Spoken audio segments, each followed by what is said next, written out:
Good morning, friends. For those of you who don't know me, I'm Santosh Menon, life coach, certified corporate trainer, NLP practitioner, residing in Bangalore for the past 20 years. I've been into the corporate training industry for the past 10 years and have trained people across variety of platforms across the country.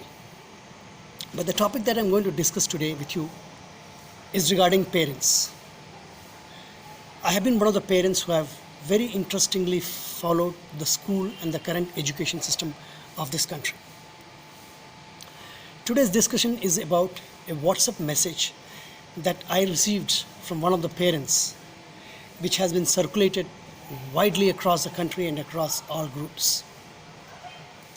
Let me read it out few lines for you. The first few lines says, online classes by private schools has exposed the poor quality of teachers across the country. Parents now are able to see teachers teaching in real-time basis and are shocked at the way the teachers communicate and teach. The issues that they raised are about poor pronunciation, spelling errors, harsh tone of the voice, lack of warmth, and lack of friendliness. And this has outraged many parents who have either confirmed with what is being raised or who are thinking on parallel lines. Questions are also being raised about the high fees that the school charges and the value that they are able to deliver to the kids, which is now being linked to the online classes that is going on.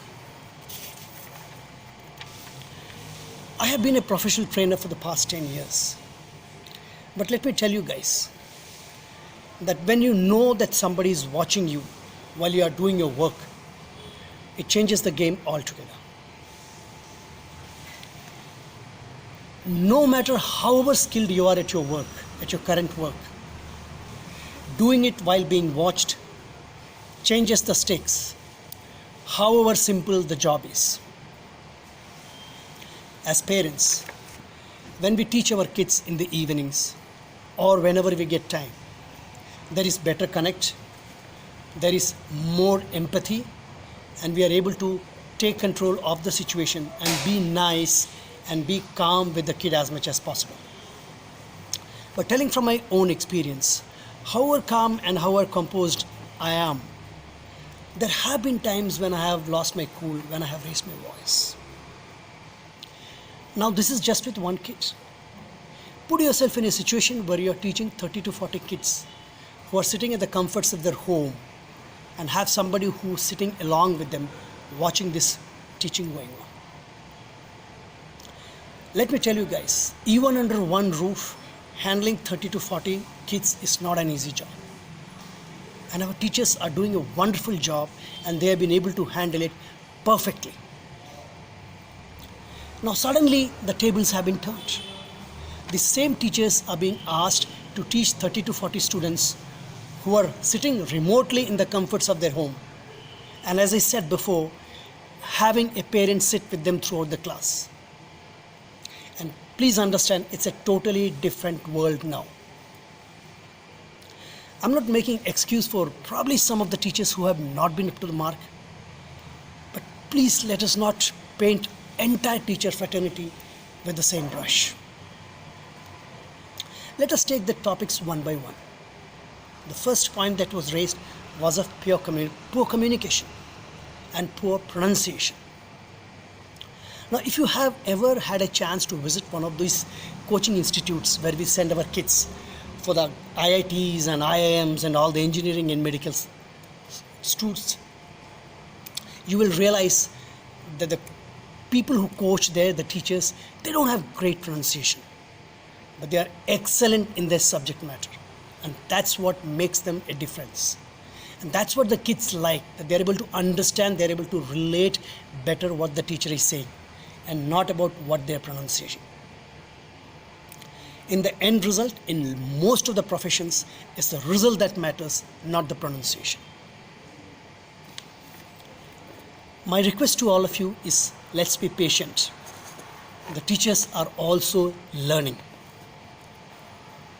Teachers are all trained professionals and perfectly adept in doing what they are doing.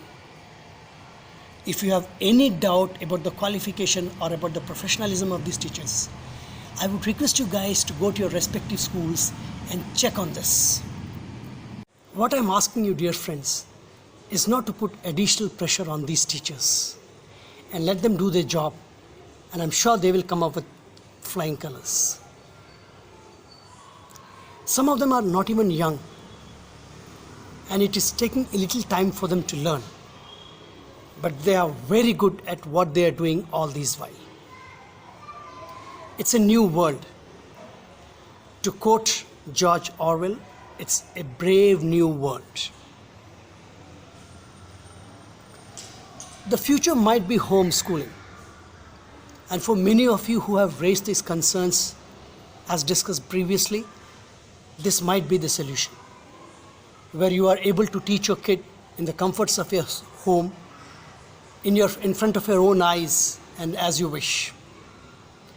NIOS has also rolled out a platform for parents to have online schooling for their kids, which very well might be the future of schooling going forward. One another point, very important point, which has been discussed in this message was linking of school fees to the quality of this online training. If you have a concern with regards to the high fee structure, please talk to the school management. Let us not drag these teachers into this. They are nowhere involved in any way into the fee structure. And let's accept it that in a country like India, where we talk of all the progressive minds, teachers are low paid in comparison to a lot of developing and developed countries. The average salary of a primary teacher in school in India is 16,282, while the same comparison for a teacher in the Midwest or in the developed countries is close to 1 to 1.2 lakhs per month. So there is no comparison. So let us understand that we cannot in any case involve our teachers in the fee structure. The salary scenario for teachers in B towns and small towns is still worse. And I'm sure most of you know, or all of you know, the salary that these teachers get in these private schools. Hence, please do not link teachers' salary to the fees that is being charged by the schools. Guru Devo Bhava is the agenda with which we all have grown up with. So let us respect our teachers and understand that they are doing a really hard work to get adapted to the new environment. And I'm sure you all know that anxiety is catching up in every field of life. And the teachers are not abreast of that. They are also caught up in this anxiety conundrum, and it will soon be caught up with everybody. Now, how do we detach ourselves from this? My suggestion to all parents for the kids who are having online classes is, while the kid is having the online class, please put a headset onto his ears so that he is completely devoid of all distractions or all noise that is coming around. The second is, please do not be part of that teaching or training, because you are making the trainer or the teacher conscious, and you are also making the child conscious.